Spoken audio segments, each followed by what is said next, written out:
Have you ever wondered what happens when a fairy tale turns into a nightmare? Imagine being married to a millionaire, living a life of luxury and carrying his child. You feel like the luckiest person alive. Then, in one night, in front of the entire world, he throws it all away for his mistress, publicly humiliating you and questioning whether the baby you carry is even his. This is the story of Isabella, a woman who had everything, lost it all, and then uncovered a secret so profound it left the man who broke her utterly speechless. Prepare for a story of betrayal, revenge, and the incredible strength of a woman scorned. The penthouse apartment on Park Avenue was a testament to Damien Ward's success. It was a cavern of glass, steel, and Italian marble, with panoramic views of Central Park that bled into the sprawling, glittering expanse of Manhattan. For Isabella Rossi, it had once felt like living in a star. Now, it felt more like a beautifully appointed cage. She traced the rim of a porcelain teacup, the chamomile steam warming her face. At 7 months pregnant, her body was a landscape of new curves and gentle aches. She had hoped the baby would be a bridge, a way to span the growing emotional chasm between her and Damien. He had been thrilled, initially. He'd bought her a diamond bracelet that spelled out "Mother" in discreet, elegant lettering, and had the nursery designed by a specialist from London. He treated the pregnancy like his latest acquisition, expensive, prestigious, and something to be managed with ruthless efficiency. Damien was a man forged in the fires of ambition. He'd come from nothing, a detail he rarely shared, but which simmered beneath his tailored suits and confident swagger. He was a self-made millionaire, the CEO of Ward Tech International, a tech empire he'd built from the ground up. He was charismatic, brilliant, and to the outside world, the perfect husband. But in the quiet moments, when the city lights were just distant jewels and the silence of the penthouse pressed in, Isabella saw the other side of him. The coldness, the control, the way his love felt conditional, tied to her compliance and her ability to reflect his success. "You're still up?" His voice, smooth and deep, cut through her thoughts. Damien stood in the archway of the living room, loosening his tie. He looked like he'd just stepped out of a magazine, impeccably dressed, his dark hair perfectly coiffed, his jawline sharp and uncompromising. "I couldn't sleep," Isabella said, offering a small smile. "The baby is active tonight." She placed a hand on her swollen belly, a gesture that had become second nature. He nodded, his eyes flicking to her stomach for a fraction of a second before moving on, scanning the room as if looking for imperfections. "Did you finalize the seating chart for the Ward Future Forum?" "This afternoon," she confirmed. "Tessa helped me. We put the Hendersons at your table, as you asked, and I made sure the mayor's wife has a clear view of the stage." "Good." He walked to the wet bar and poured himself a whiskey, the clink of the decanter against the glass echoing in the vast space. "This year's gala is important. The press will be watching. Everything needs to be perfect. Everything needs to be perfect." It was his mantra. Their life was a carefully curated performance, and he was the director. Isabella had once been a vibrant, independent woman with a passion for art history, working at a small but respected gallery in Chelsea. When she met Damien, his world had consumed hers. He'd found her passion quaint and encouraged her to quit her job, framing it as a way to free her from financial worry. In reality, it was a way to make her dependent on him, to fold her into his life until her own identity was just a faint outline. "I was thinking," she began, her voice soft, "after the baby is born, maybe I could start a small art consultancy. Just a few clients. Something for myself." Damien took a slow sip of his whiskey, his eyes unreadable. Why would you want to work? You have everything you could ever need right here." He gestured vaguely at their opulent surroundings. "Your job is to be my wife. And soon, a mother. That's more than enough for any woman." The dismissal was so casual, so absolute, that it stole the air from her lungs. There was no room for discussion. The case was closed. She felt a familiar prickle of resentment, but she swallowed it down as she always did. Arguing with Damien was like throwing pebbles at a fortress. "Of course," she murmured, looking down at her hands. "You're right." He walked over to her, placing a hand on her shoulder. His touch was proprietary, not tender. "I have a surprise for you at the gala, Isabella. Something special. A new chapter for us." A flicker of hope ignited within her. Maybe this was it. Maybe the baby really was changing him. Maybe he finally saw her, not just as an accessory, but as his partner, the mother of his child. She looked up at him, her eyes searching his for a trace of genuine affection. "What is it?" she asked, allowing herself a moment of excitement. He smiled, a rare, full-toothed smile that had once made her heart flutter. "You'll see. Just make sure you look stunning. Wear the blue dress, the one that matches your eyes." He leaned down and kissed her forehead, a perfunctory gesture, before turning and heading towards their bedroom. "I have an early meeting. Don't wait up."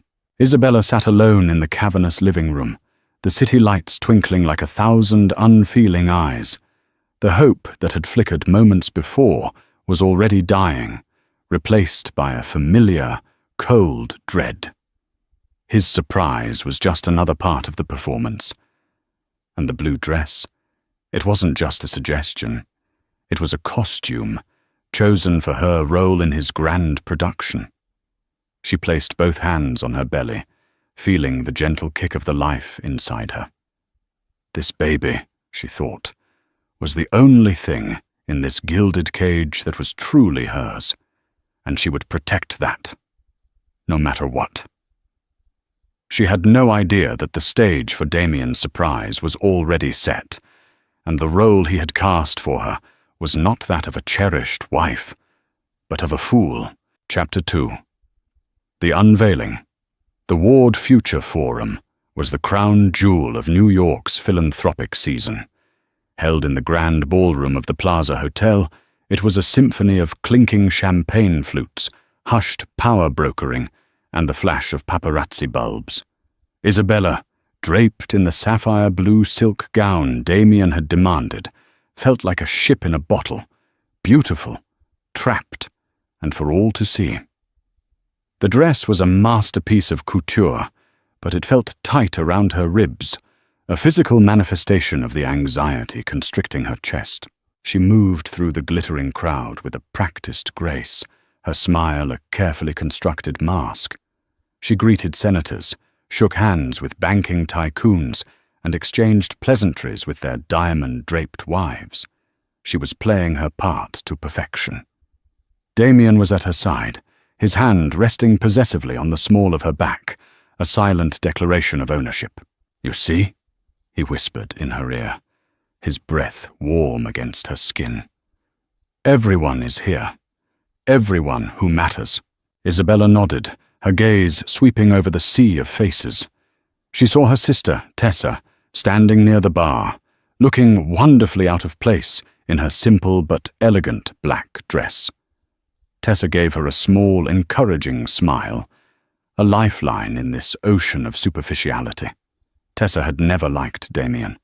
She saw through his charm to the cold, calculating machinery beneath. "He doesn't love you, Izzy," she'd said once, years ago. "He owns you." Isabella had been furious at the time, but now the words echoed in her mind with a chilling accuracy. After the dinner service, the lights dimmed. It was time for Damien's annual address. This was the centerpiece of the evening, the moment he would announce the Foundation's next major project and, in doing so, cement his status as not just a ruthless businessman, but a benevolent titan of industry. He strode to the stage, bathed in a single brilliant spotlight. The room fell silent. He commanded attention effortlessly. "Thank you all for being here tonight," he began, his voice resonating with confidence. "For years, the Ward Foundation has been dedicated to innovation, to pushing boundaries, to building a better future." He spoke for several minutes about their past achievements, his words weaving a narrative of progress and power. Isabella watched from their table at the foot of the stage, her heart beating a little faster. This was it. The surprise. The new chapter. She smoothed a hand over her baby bump, a nervous, hopeful gesture. "But tonight," Damien continued, his tone shifting, "I'm not here to talk about a new project. I'm here to talk about a new beginning. A beginning built on truth and authenticity." A murmur rippled through the crowd. This was a departure from the usual script. For a long time, I have lived a life that was expected of me. I built an empire. I took a wife. I played the part the world wanted to see. His eyes, cold and distant, found hers in the crowd. There was no warmth in them, only a chilling finality. Isabella's blood ran cold. This wasn't the surprise she had imagined. This was something else entirely. "But authenticity," he said, his voice ringing with false sincerity, "demands that we stop performing and start living. And my life, my true life, is not with the woman you see here." He gestured dismissively in her direction. A collective gasp swept through the ballroom. Cameras flashed, their light like a physical assault. Isabella felt the world tilt on its axis. Her carefully constructed smile crumbled. Every eye in the room was on her, 1,000 points of judgment and pity. "My true partner," Damien announced, his voice swelling with theatrical passion, "is a woman who understands me, who inspires me. A woman who is my equal in every way." He extended a hand, and from the wings of the stage, a woman emerged. She was tall, stunningly beautiful, with fiery red hair and a dress that seemed poured onto her perfect figure. Isabella recognized her instantly. Sloane Whitmore, a junior executive at WardTech International. She had seen her at company events, a peripheral figure she'd never given a second thought. Sloane walked to Damien's side, her expression a mixture of triumph and feigned modesty. She took his hand, and he raised it to his lips, kissing it for the entire room to see. Isabella felt like she was drowning. The air was thick, heavy, unbreathable. Her vision tunneled, the faces in the crowd blurring into a grotesque tapestry of shock and morbid curiosity. But Damien wasn't finished. The humiliation had to be absolute.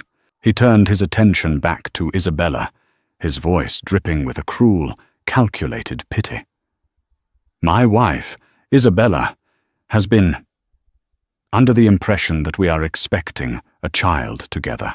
The room, which had been buzzing with shocked whispers, fell into a dead, horrified silence.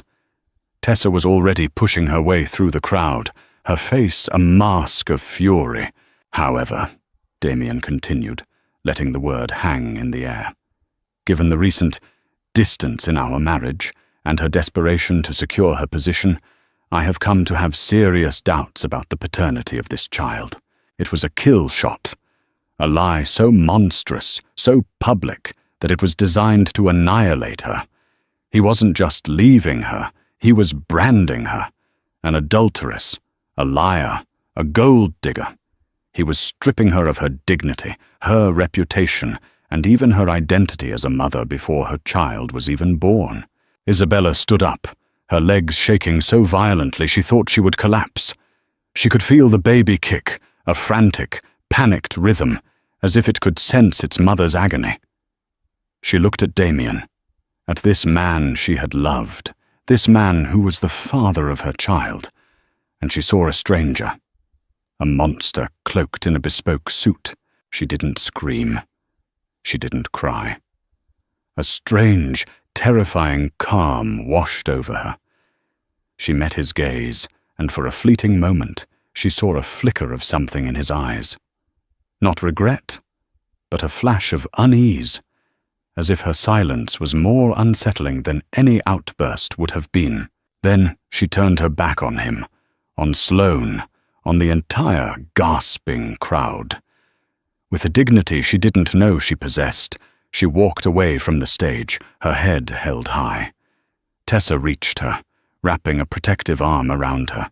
"I've got you, Izzy," Tessa whispered, her voice fierce. "I've got you." As they walked out of the ballroom, leaving the wreckage of her life behind, Isabella knew one thing with absolute certainty. This was not just an affair. The cruelty was too deliberate, the destruction too total. There was something else at play here, a hidden motive buried beneath the layers of betrayal, and as God was her witness, she would find out what it was. Chapter 3. The shattering. The walk out of the plaza was a blur. The opulent lobby, with its crystal chandeliers and gilded ceilings, seemed to mock Isabella with its grandeur. The flashes of the paparazzi who had caught wind of the scandal were like explosions in her face, each one searing the image of her public disgrace into her memory. Tessa, a fierce shield against the onslaught, shoved them aside, her voice a low growl of "Get back!" as she guided Isabella into the waiting taxi. The moment the door slammed shut, cutting off the clamor of the city, the fragile dam of Isabella's composure broke. A sob tore from her throat, a raw, ragged sound of pure agony. It wasn't a quiet cry. It was a storm of grief, a physical wrenching of her soul. She doubled over, clutching her belly as if to protect her unborn child from the shock waves of her pain. "He lied," she gasped between sobs, the words tasting like poison. "In front of everyone. Tessa, he said the baby. He said it wasn't his." Tessa pulled her sister into a fierce embrace, holding her as she shook. "He's a monster, Izzy. A vile, soulless bastard. None of what he said is true. It's a performance, just like everything else in his life. But the words, though meant to comfort, couldn't erase the public branding. The accusation, no matter how false, would cling to her, a stain she might never be able to wash away. Damien hadn't just ended their marriage. He had tried to incinerate her entire identity. They arrived at Tessa's apartment in Brooklyn, a world away from the sterile luxury of Park Avenue. It was a cozy, cluttered space filled with books, legal briefs, and the comforting scent of old paper and coffee. It was real. It was safe. The moment they were inside, the reality of her new situation crashed down on Isabella. She had nothing. Her credit cards tied to Damien's accounts were likely already cancelled. The home she had lived in was no longer hers. The clothes on her back were the last vestiges of a life that had been violently amputated. She sank onto Tessa's worn velvet couch, the blue silk of her gala gown looking garish and out of place. The adrenaline that had carried her out of the hotel was fading, leaving behind a profound, bone-deep exhaustion. The psychological shock was beginning to manifest physically. A sharp, cramping pain seized her abdomen. "Oh, Tessa," she whispered, her face pale. "Something's wrong." Tessa's legal warrior demeanor vanished, replaced by the terrified concern of a sister. She saw the pain on Isabella's face, the way she clutched her stomach. "Okay, Izzy. Breathe. We're going to the hospital. Right now."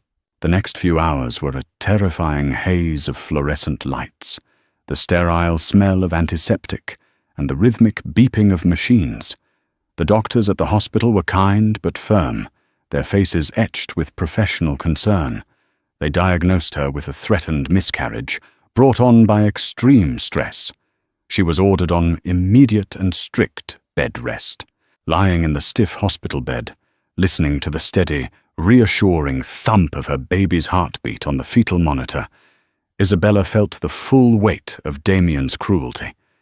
He hadn't just humiliated her. He had endangered their child. His ambition, his need for a dramatic exit, had been more important than the life they had created together. The love she thought she had for him curdled into something else, something harder and colder. It wasn't just heartbreak anymore. It was a slow-burning rage. The next morning, the legal assault began. A courier arrived at the hospital, delivering a thick envelope.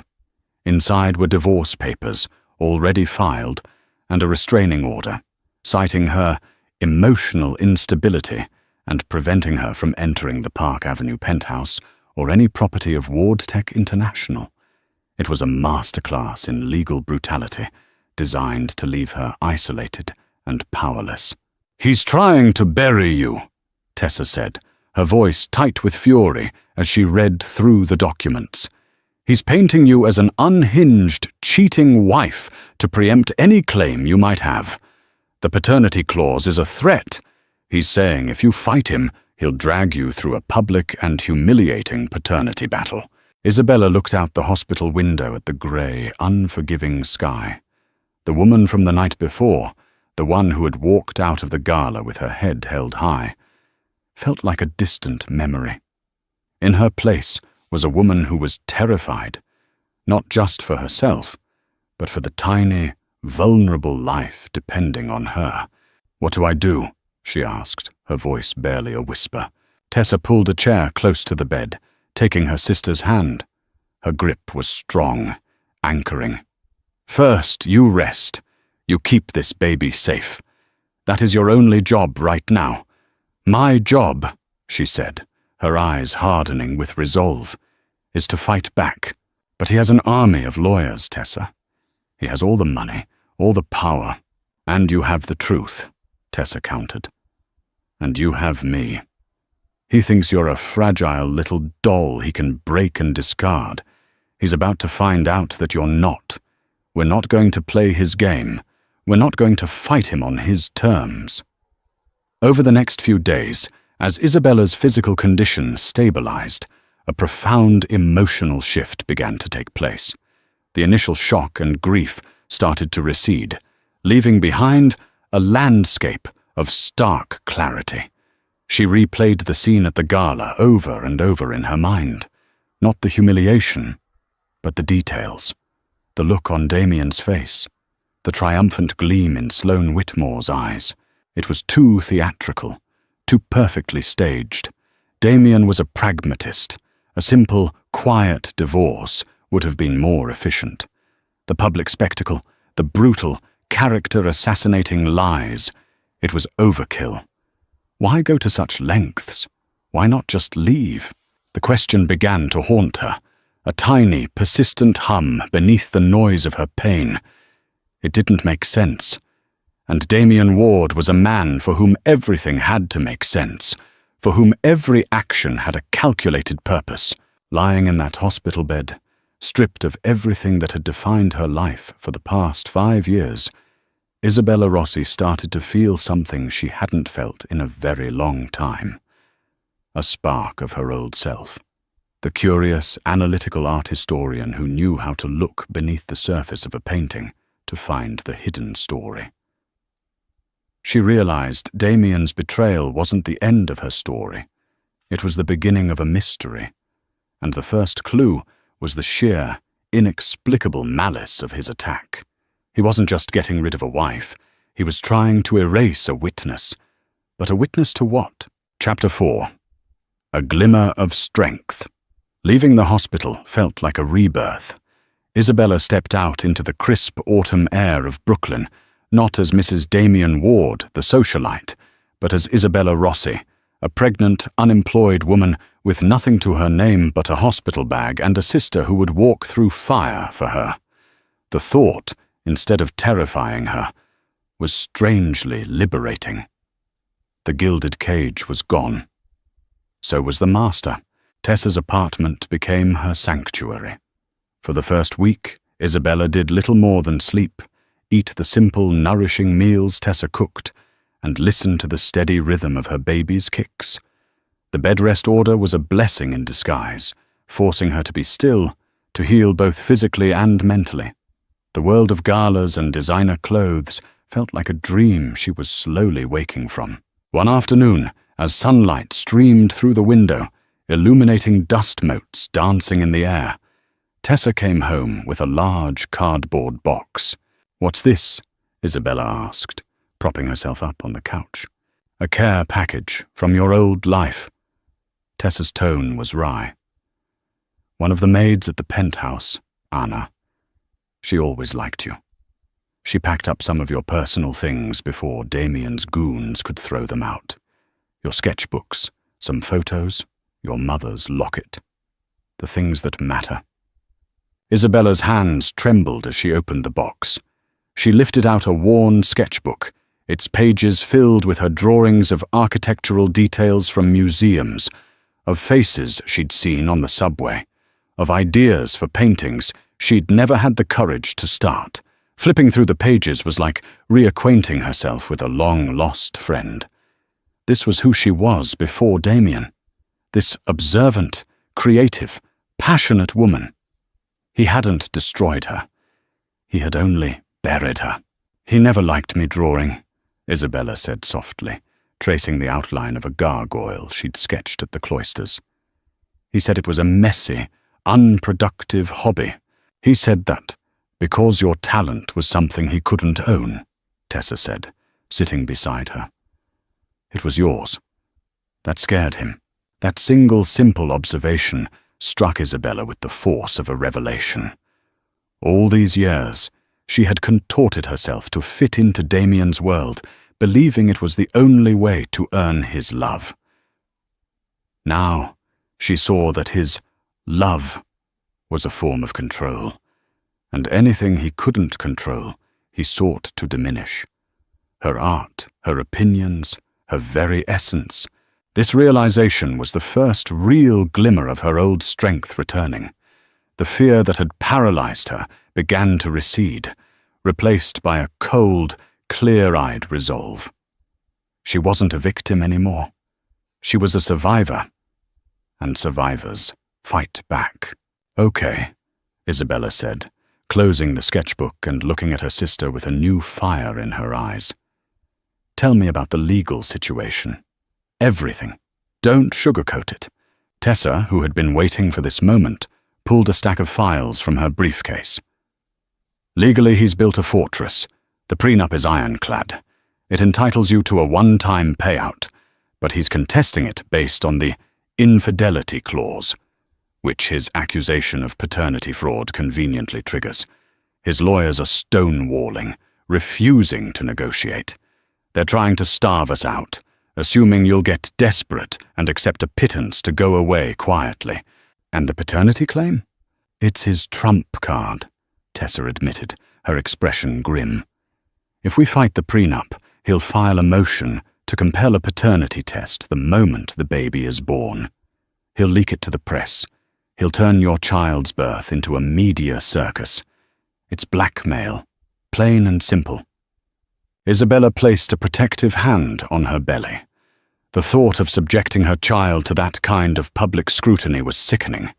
Damien knew her weak spot. He knew she would do anything to protect her baby. "So we can't fight him head-on," Isabella mused, her mind starting to work in a way it hadn't for years. The analytical part of her brain, the part that could deconstruct a painting layer by layer, was kicking into gear. "He expects a frontal assault. He's prepared for it. So we don't give it to him." Tessa leaned forward, intrigued. "What are you thinking?" "I'm thinking about why. Why the spectacle? Why the paternity lie? It's not about the money. The prenup protected his fortune. This is about something else. It's about destroying my credibility. Why would he need to do that so completely?" She stood up and began to pace the small living room, her mind racing. "Think about it, Tessa. A man like Damien, a man whose entire life is about control and image, doesn't do things without a reason. The gala, It wasn't just an announcement. It was a message. It was a public execution of my character. He wasn't just leaving me. He was silencing me. Silencing you about what? I don't know, but it has to be connected to her. Sloane Whitmore. Isabella stopped pacing, her eyes locking on her sister's. She wasn't just a random affair. Her presence on that stage was just as calculated as his speech. She was part of the message. A new energy coursed through her. This wasn't about getting revenge or winning a settlement anymore. This was about finding the truth. It was the only thing that could truly set her and her child free. He thinks I'm sitting here, broken and crying, Isabella said, a wry, humorless smile touching her lips. He's waiting for me to beg. But he's forgotten who I was before I met him. He's forgotten that I know how to do research. I know how to dig. She picked up her laptop from the coffee table, her movements now filled with purpose. He's erased me from his life, cancelled my cards, taken my home. But he can't take my mind. She opened the browser and typed a name into the search bar. Sloane Whitmore. Let's find out who his true partner really is, Isabella said, her voice low and steady. Let's look beneath the surface. Let's find the story he's trying so desperately to hide. Chapter 5. The investigation. The investigation began not with a bang, but with the quiet, relentless clicking of a keyboard in Tessa's Brooklyn apartment.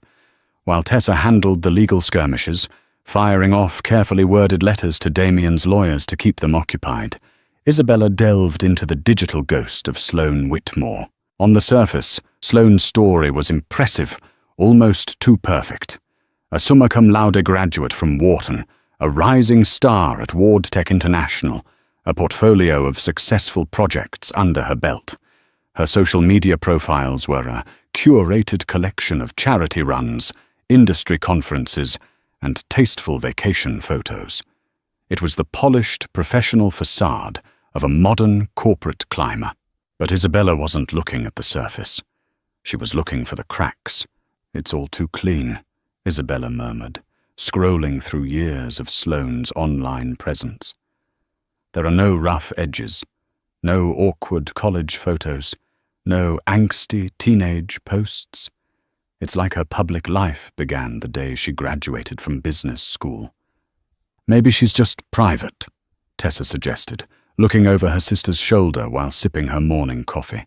No, Isabella countered, her intuition humming. This isn't privacy. This is a fabrication. Damien's life is a performance, and he's chosen a co-star who is just as skilled at playing a role. She started digging deeper, using her art historian skills to cross-reference and search for what wasn't there. She searched for yearbooks, local news archives from Sloane's supposed hometown, anything that predated her polished corporate identity. For days, she found nothing. It was a digital dead end. Frustrated, she shifted her focus. If we can't find her past, let's look at her connection to Damien. She began mapping a timeline. When did Sloane start at Ward Tech International? 3 years ago. She cross-referenced it with Damien's calendar, which she still had access to on a shared cloud account he'd forgotten to revoke.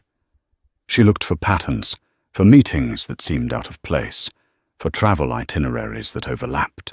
And then she found it, a tiny discrepancy. "Tessa, look at this," she said, her voice sharp with excitement. 6 months after Sloane was hired, she was assigned to Project Lucent.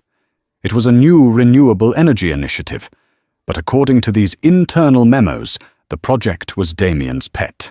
He micromanaged every aspect of it. Yet Sloane, a junior executive at the time, was given a senior role. That doesn't fit his MO. He doesn't delegate power. He hoards it. Maybe she impressed him, Tessa offered. Or maybe she had leverage. Isabella's fingers flew across the keyboard. She abandoned the search for Sloane and started digging into Project Lucent itself. It had been a massive success, a technological breakthrough in solar energy storage that had sent Wardtech International's stock soaring and cemented Damien's reputation as a visionary.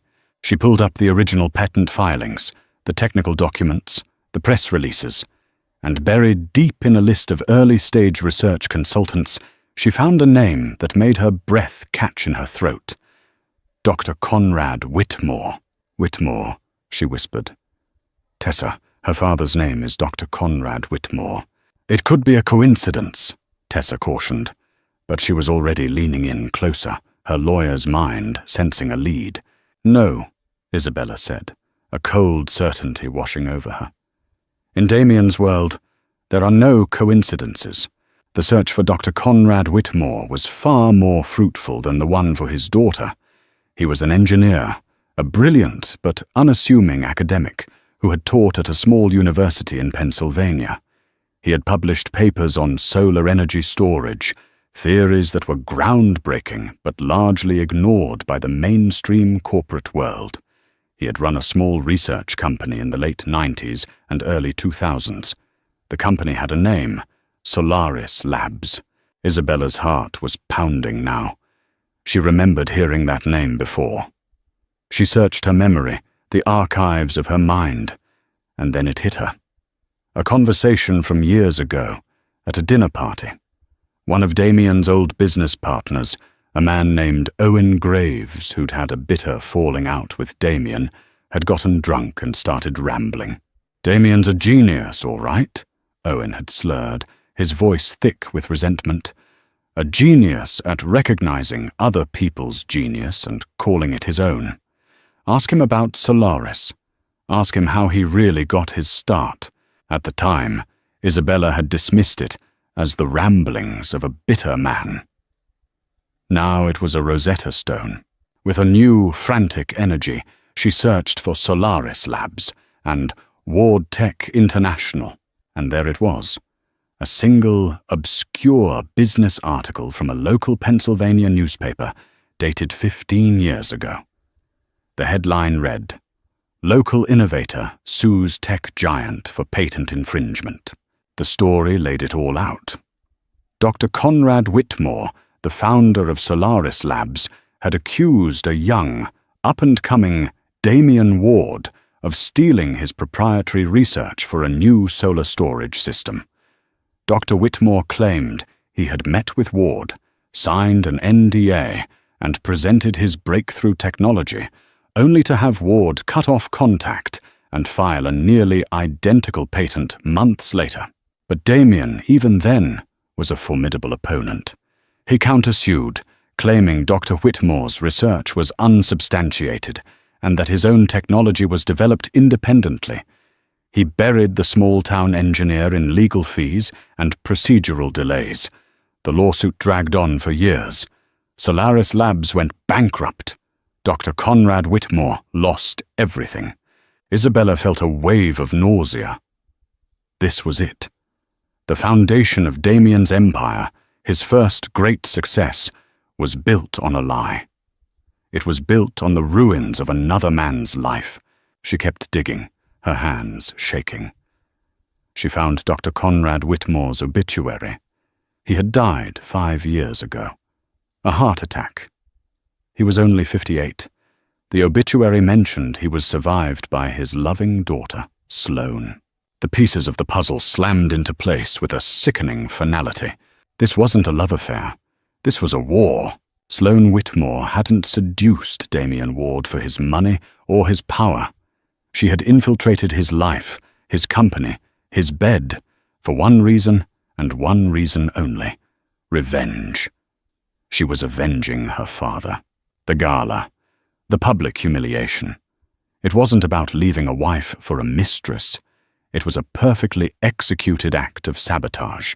Sloane had manipulated Damien, feeding his ego, encouraging his worst impulses, and steering him towards the most self-destructive path imaginable. She had convinced him that a public, brutal divorce was a power move, a way to show the world that he was a man who took what he wanted without apology. But it was all a trap. She had turned his own arrogance and cruelty into a weapon against him.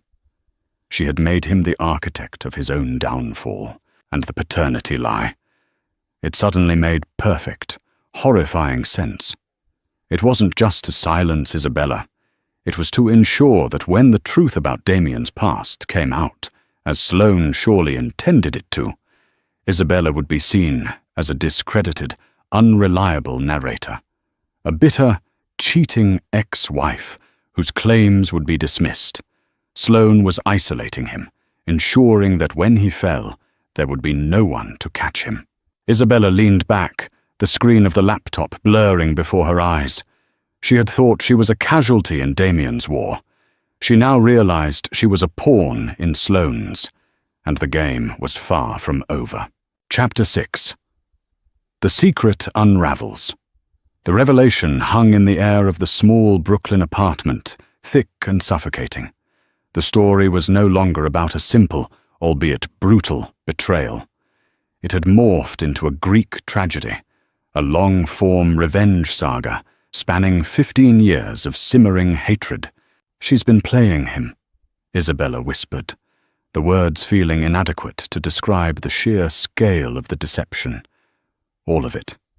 The affair, the promotion, the advice she gave him. It was all part of a plan to ruin him, just like he ruined her father. Tessa, who had been reading the articles over Isabella's shoulder, sank into a chair, her face pale. This is diabolical. She didn't just want to expose him. She wanted to dismantle him, piece by piece, using his own personality flaws as the tools. The public humiliation wasn't for your benefit. It was for the benefit of his board of directors, his investors. She made him look unstable, erratic, cruel, a liability. Isabella's mind was a whirlwind. Every memory of the past few years was being recontextualized, viewed through this new, terrifying lens. Damien's increasing arrogance, his dismissal of her opinions, his growing isolation from old friends and partners. Had Sloane been whispering in his ear the whole time, stroking his ego while methodically cutting him off from anyone who might ground him? "Owen Graves," Isabella said suddenly. "The partner who had a falling out with Damien, the one who mentioned Solaris Labs. What about him?" "We need to find him," Isabella said, her voice gaining strength. "He's the only other person who knows the truth about Damien's beginnings. If Sloane's plan is to expose the patent theft, she'll need proof, a witness." She might have already gotten to him. Finding Owen Graves proved easier than they expected. After being forced out of WardTech International, he had started his own, much smaller tech consultancy in New Jersey. He was a man who had been burned by Damien Ward and had no reason to protect him. Tessa made the call. She didn't lead with the full story, simply introducing herself as Isabella's legal counsel and mentioning an interest in the early days of WardTech International and a company called Solaris. The silence on the other end of the line was telling. After a long pause, Owen agreed to meet. They met in a nondescript diner halfway between Brooklyn and his office. Owen Graves was older now, his face etched with the lines of stress and disappointment, but his eyes held a sharp intelligence. He looked at Isabella with a mixture of pity and respect. "I saw what he did to you," he said, stirring his coffee. "It was disgusting, but I wasn't surprised. That's the real Damien, the one I saw when he was building his empire on another man's bones." Isabella leaned forward, her hands wrapped around a mug of tea. "Tell us about Dr. Conrad Whitmore." Owen sighed, a heavy, weary sound. "Conrad was a good man, a brilliant man. He was a decade ahead of his time. He came to us, me and Damien, we were partners then, with a technology that would change the world. We signed an NDA. He trusted us. And Damien saw a shortcut. He saw a path to glory that didn't involve sharing the credit or the profits. He recounted the story in painful detail. The meetings, the stolen data, the sham development process Damien created to cover his tracks. Owen had objected, his conscience screaming at him. But Damien had been ruthless. He had threatened Owen, bought his silence with a larger share of the company, and then, years later, when Owen became a liability, he had forced him out. "I've lived with it for 15 years, Owen said, his gaze distant. The guilt. Watching Damien become this celebrated icon, knowing it was all built on a lie. "Has anyone else contacted you about this?" Tessa asked, her lawyer's instincts sharp. "A woman named Sloane Whitmore?" Owen's head snapped up. His eyes widened in recognition. "Yes, about a month ago. Beautiful woman, red hair, sharp as a tack. She came to me with the whole story. She had her father's old files, his notes, copies of the original NDA. She had everything. She just needed my testimony to corroborate it." "And did you agree?" Isabella asked, her heart pounding. "I did," Owen confirmed.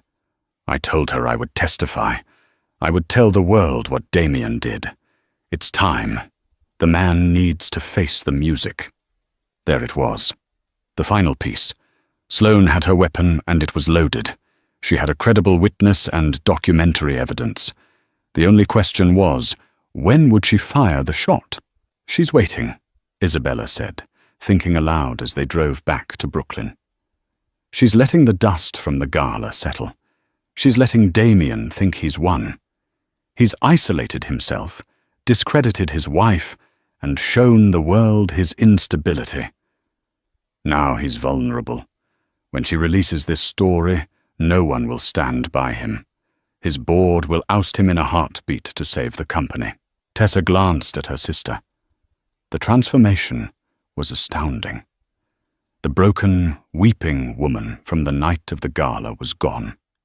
In her place was a strategist, a woman of formidable calm and intelligence. "So what's our move, Izzy?" Tessa asked. "Do we go to the press ourselves? Do we try to get ahead of her?" Isabella was silent for a long time, watching the city lights streak by. Her first instinct was to burn it all down, to expose Damien for the fraud he was, and Sloane for the manipulator she was. But then she thought of her baby. A public war between 3 scorched earth combatants would be a toxic, headline-grabbing inferno. Her child would be born into a circus of scandal. And then there was the other part of it. A strange, unexpected feeling. While she despised Sloane's methods, she couldn't entirely condemn her motives. She understood the primal need for justice for a wronged parent. Sloane's revenge was monstrous, but its roots were in a profound and legitimate grief. No, a public battle was not the answer. That was their game, a game of mutual destruction. She would not play it. She would create her own game, with her own rules. "No," Isabella said finally, her voice steady and clear. "We're not going to the press. We're not going to his board of directors." "Then what are we going to do?" Isabella turned to her sister, her eyes holding a glint of steel that would have been utterly foreign to the woman she was just a few weeks ago. "I'm going to do something no one expects," she said. "Especially not him. I'm going to talk to Damien. I'm going to tell him everything. And I'm going to watch his world fall apart, not in a newspaper, but right in front of my eyes." Chapter 7. The confrontation. Getting a meeting with Damien Ward was, under normal circumstances, a feat that required navigating a gauntlet of assistants and executives. But Isabella had an advantage. She knew his routine. She knew he started every Wednesday with a 7 a.m. meeting at his downtown office, arriving 15 minutes early to review his agenda in the silence of his top-floor sanctuary. She arrived at 6:40 a.m., her pregnancy no longer a vulnerability, but a symbol of her resilience. She was dressed not in the soft pastels Damien had preferred, but in a simple, sharp black dress. She was no longer performing the role of the gentle wife. She was here as herself. The night security guard, a man named Tommy, whom she had always treated with kindness, looked surprised to see her. The restraining order technically barred her from the premises, but its language was specific to causing a disturbance. Isabella's calm demeanor was the opposite of a disturbance. "Ma'am," he began, his expression conflicted. "I don't know if I can let you up." "Tommy," she said, her voice calm and even. "I'm not here to cause trouble. I just need 5 minutes. It's important, for my child's future." He hesitated, then nodded, his human decency winning out over corporate policy. He buzzed her through the private elevator. The ride up was silent, a slow ascent to the battlefield. She felt a tremor of her old fear, the conditioned response to Damien's power, but she pushed it down. She clutched a simple manila folder in her hands. It didn't contain legal documents or threats. It contained the truth. The elevator doors opened directly into the reception area of Damien's private office. The lights were dim, and there he was, standing by the floor-to-ceiling window, looking out over the awakening city like a king surveying his domain. He heard the soft chime of the elevator and turned, his expression of annoyance instantly morphing into one of disbelief, then anger. "Isabella? What the hell are you doing here? You're violating a court order." "The order says I can't harass you, Damien," she said, her voice steady as she stepped out of the elevator. "I'm not here to harass you. I'm here to talk. We have nothing to talk about. Our lawyers can handle everything." He turned his back on her, a classic power move, dismissing her presence. "They can't handle this," she said, walking further into the room. "This isn't about the divorce. It's about why you really ended our marriage." He scoffed, still not looking at her. "I told you why. I found someone better. Someone who isn't a desperate, lying gold digger. The insult, which would have shattered her weeks ago, now bounced off the armor of her newfound knowledge." "You mean Sloane Whitmore?" she asked, her tone conversational. "Your true partner, the woman who is your equal in every way." She walked over to his desk and placed the manila folder on the polished mahogany surface. "You're right about one thing. She is your equal. In fact, she might even be better than you at your own game." Damien finally turned, a flicker of unease in his cold eyes. "What are you talking about?" "I'm talking about Solaris Labs," Isabella said, her voice dropping slightly, each word chosen with surgical precision. The name hit him like a physical blow. For the first time since she had known him, Isabella saw a genuine crack in Damien Ward's facade, a flash of pure, unadulterated shock. "I'm talking about Dr. Conrad Whitmore," she continued, pressing her advantage. "A brilliant engineer from Pennsylvania. A man whose research you stole 15 years ago to build this empire. Your first great success, Project Lucent. It was his work, wasn't it, Damien?" He stared at her, speechless.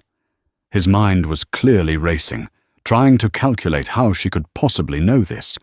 He had buried that story so deep he thought it was dead. "You look surprised," Isabella said, a humorless smile on her lips. "You thought you had erased him, but you didn't. You just created a ghost that has been haunting you for the past 3 years." She let the silence stretch, watching the color drain from his face as the pieces began to click into place in his mind. "Sloane," he whispered, the name now tasting like osh in his mouth. "Yes, Damien. Sloane," Isabella confirmed. "Dr. Conrad Whitmore's daughter. You didn't find a mistress. You were targeted. She didn't seduce you for your money. She infiltrated your life for revenge. Every word of praise, every piece of advice, every moment of intimacy. It was all a lie. A performance designed to get close enough to you to destroy you." She watched him process the information, the dawning horror in his eyes. He stumbled back, sinking into his expensive leather chair as if his legs could no longer support him. The king was off his throne. "The gala," she went on, her voice relentless, devoid of emotion. That was her masterpiece. She knew your ego. She knew your cruelty. She encouraged you to be your worst self, to put on the most brutal, public spectacle imaginable. She knew it would make you look like a monster. And the paternity lie? That was the masterstroke.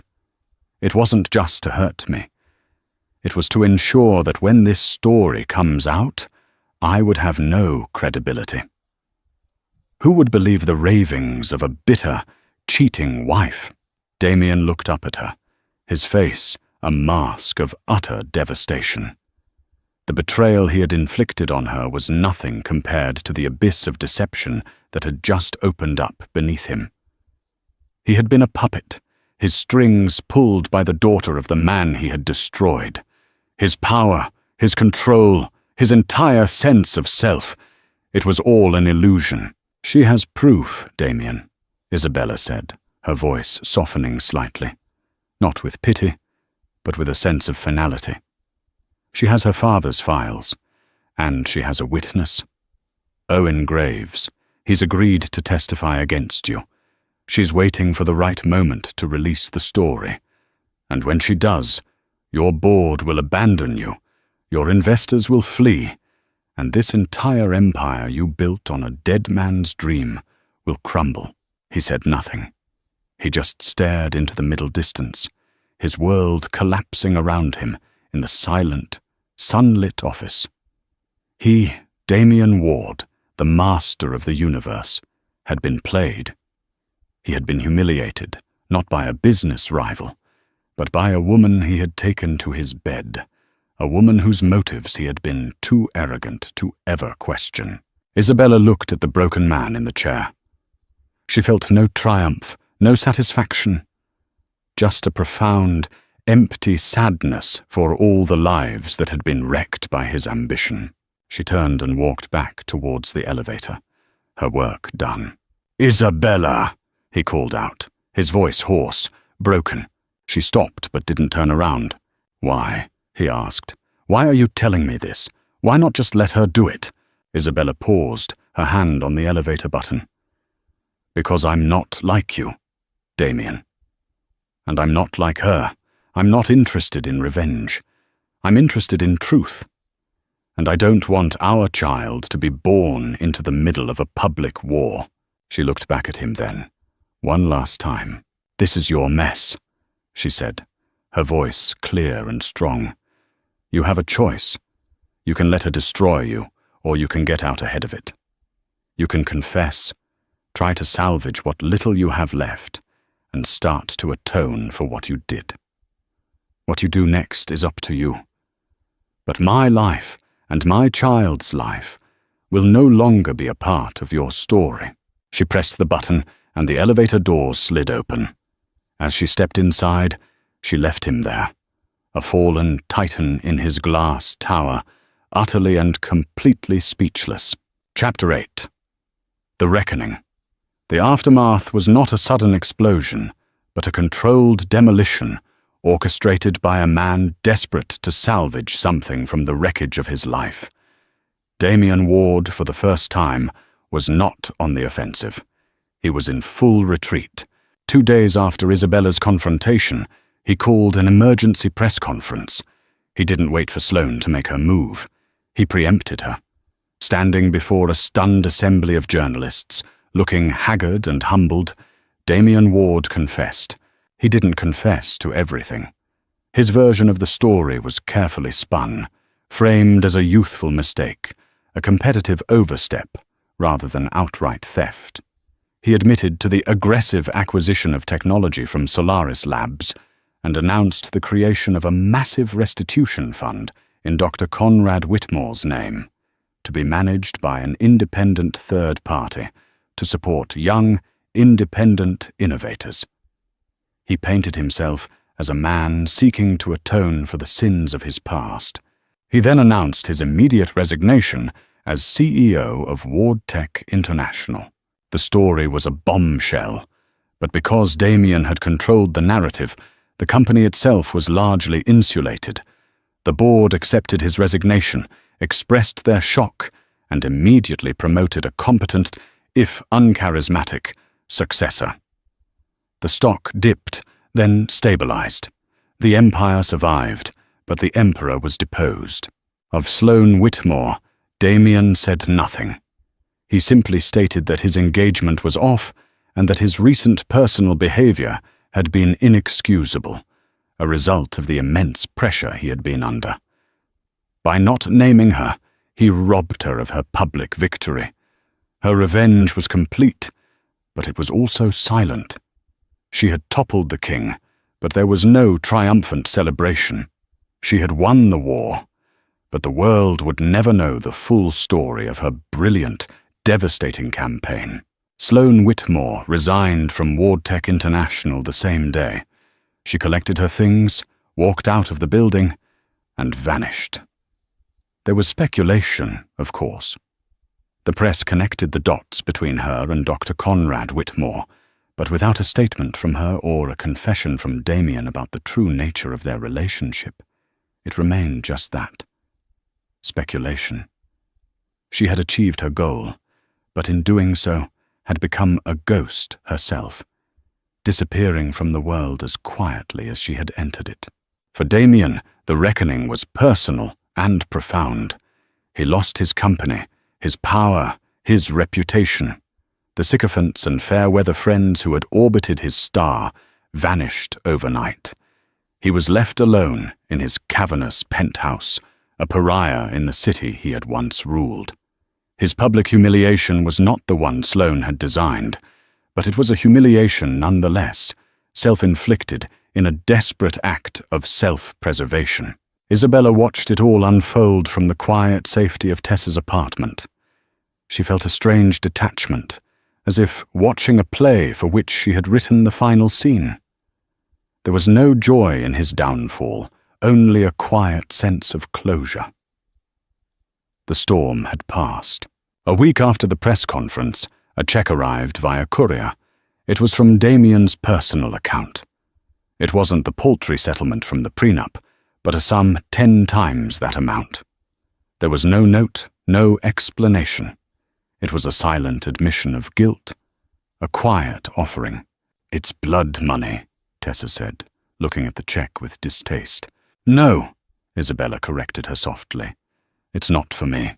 It's for the baby. It's the first decent thing he's done. It's a foundation for a life free from him."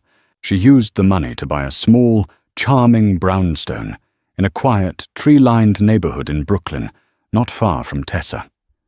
It was the antithesis of the Park Avenue penthouse. It had a small garden in the back, creaky wooden floors, and rooms filled with warm, natural light. It was a home, not a showcase. She spent the last weeks of her pregnancy in a state of peaceful preparation. She painted the nursery herself, not in the designer beige Damien's consultant had chosen, but in a soft, sunny yellow. She filled the room with books and simple wooden toys. She reconnected with old friends from her gallery days, people she had drifted away from during her marriage. They welcomed her back without question, their easy, genuine affection a balm to her soul. She was slowly, carefully, rebuilding her life, not on the ruins of the old one, but on a new, solid foundation of her own making.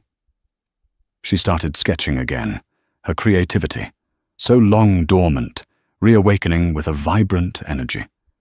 Her subjects were no longer grand monuments, but the small, beautiful details of her new life, the way the light hit the leaves in her garden, the face of a sleeping cat, the gentle curve of her own pregnant belly.